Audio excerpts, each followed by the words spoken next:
Viktor andleg fræði, 8. kafli, bænir og mikilvægi þeirra. Mikilvægt að biðja bænir og tala við Guð, skaparann, biðja vernd og blessun og handleiðslu fyrir verkefni dagsins.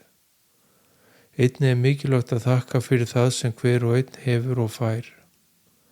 Lífið og allt það sem hver og einn öðlast í lífinu eru Guðs gjafir. Sálin hluti af Guðs orkunni sem eining alls sem er. Allt í kring hluti af þessari orku. Sannleikurinn og kærleikurinn án skilyrða. Því má segja að Guð sé allstaðar nálægur. Markmið andlegrar vakningar og opnunar að læra að lifa í samhljóm og takti með Guðs orkunni og tengjast henni. Elska sjálfan sig sem á náungan án allra skilyrða og lifa og koma fram í nafni sannleikans í einu og öllu. Meðvitundin hækkar jafnt og þétt eftir því sem andlegri opnun flytur fram og með hækkandi meðvitund nálgast sálin og viðkomandi Guðs orkuna og meðvitund hennar í hægum en ákveðnum skrefum.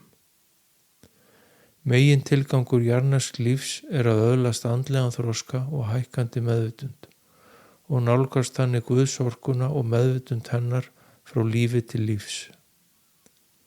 Sá sem byrjar að lifa í takti og samhljómi með Guðs orkunni sáluhólpinn og byrjar að flæða með í stað þess að synda stöðugt á móti straumnum. Á sama hátt og í hugleiðslu þá gott að setjast niður og slaka á líkamanum og róa hugan. Að tala við Guð frá hjartanu og tilfinningunum þegar sálin og hugurinn hafa sameinast þá komin á beintenging til Guðs og það öruggt að viðkomandi verður bænheyrður. Að tala til Guðs í auðmýkt líkt og saklaus barn besta leiðin til að biðja. Aftur á móti bænir frá egói og huga lítt heyrðar og skila litlum árangri. Þó svo sumir biðji bæna í langan tíma og oft með miklum hávaða og látum fyrir framan hópa fólki, þá þeir ekki bænheyrðir því bænirnar koma frá egóinu en ekki sálinni. Því sálin hluti af Guðs orkunni og það hún sem tengingin þangað. Því má segja að bænahúsið sé í brjósti sérhvers manns og þangað skal farið þegar bænir beðnar. Stuttar bænir skila jafnmiklu og langar bænir. Bæn sem þessi gott veganesti inn í daginn. Guð skapari minn, ég þakka fyrir nýjan dag. Þakka fyrir heilsu mína, húsaskjólið, fæðið og klæðin. Ég bið blessun þína, vernd og handleiðslu, nú sem ávallt.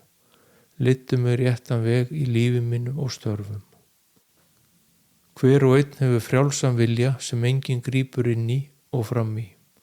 Og því það í bænunum sem við segjum frá vilja okkar og biðjum aðstoð. En oft á tíðum þarf þolinmæði því það getur tekið tíma áður en bænirnar rætast og stundum þarf að biðja margoft áður en svo verður. En einnig gerast hlutirnir hratt og bænirnir rætast fljótt og vel. Bænir sem hjálpa til við að ná andlegum þroska og hækkandi meðvitund sálarinnar og velferð mannkins mikilvægustu bænirnar og þær ávallt bænheyrðar á meðan bænir hinn veraldlegu gæði skipta minna máli. Bænirnar gefa einnig trú von hið ókomna og styrkja hugan og hugsanirnar að huga að því sem skiptir máli, þar leiða viðkomandi réttan veg, halda honum við efnið og leiða hann eftir hinum þrönga og torfara vegi leiðir til eilífs lífs. Æðsta markmið hverrar sálar að ljúka sínum jarðnesku lífum með andlegri vakningu og opnun, að tengjast Guði og upplifa Guðs kærleikann í hjarta sínu og líkama. Þá fyrst hinu æðsta markmiðið náð og þar með líkur sálin sínum jarðnesku lífum og hringrás fæðingar, lífs og dauða líkur og sálin öðlast eilíft líf í andlegum heimum. Bænin afar mikilvægur þáttur í þessu ferli og ætti hver og einn að temja sér að biðja bæna reglulega líkt og að stunda hugleiðslur.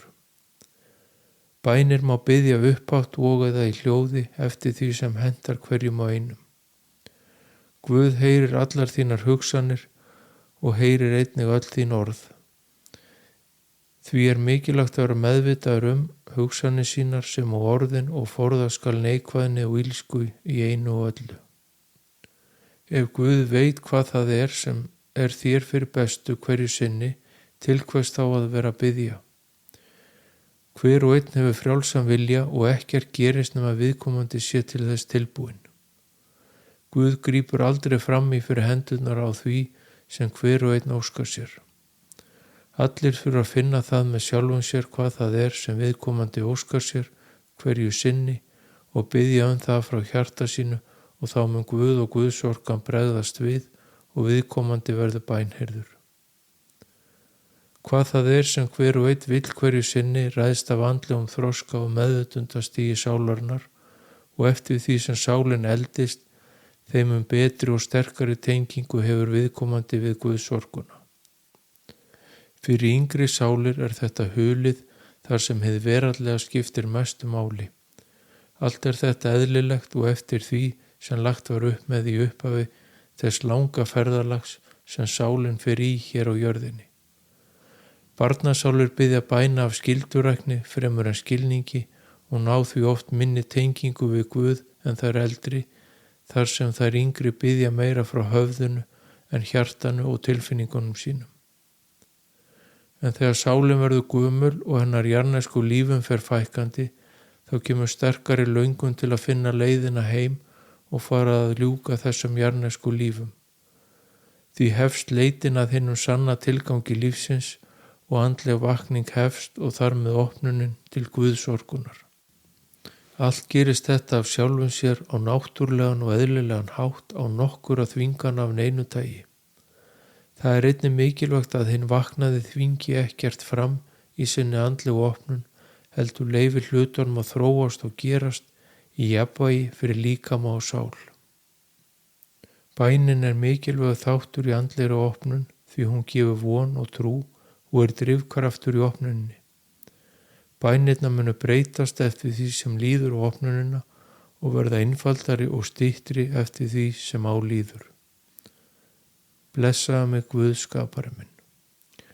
Að tala við Guð frá hjartanu og tilfinningunum þar sem sálin og hugur eru saminuð krefst þjálfunar líkt og hugleiðslan. Hinn egóíski hugur mun reyna að koma inn í og yfirtaka bænina svo hún missi marks. Því mikilvægt líkt og í hugleiðslunni að tæma hugan og slaka vel á líkamannum og tengja þannig sál og huga því bænir í slíku ástandi bera ávöxt. Þegar tárin byrja að renna niður kinnarnar í bænunum þá árangrinum náð því slíkt ber vott beina tengingu við Guðsorkuna. Þetta þýðir að hjartað hafi opnast og þar með tilfinningasviðið sem eru mikla framfarir hjá viðkomandi. Því að lifa lífinu í gegnum tilfinningar sínar í stað hugans eitt af markmiðum andlegra vakningar og opnunar. Að þjálfa sig í að biðja bæna með tilfinningunum í stað hugans því leiðin til að opna hjarta og tilfinningar viðkomandi. Eftir sem áður mikilvægt að vera staðfastur því andleg opnun tekur tíma og krefst mikillar þolinmæði. Oft á tíðum gerast hlutirnir hægt og virðast sem standa í stað en síðan koma mikla framfarir á skömmum tíma. Allt gerist þetta eftir getu og framlagi viðkomandi, líkami, hugur og sál þurfa tíma til að aðlagast þessum umbreytingum sem að andleg opnun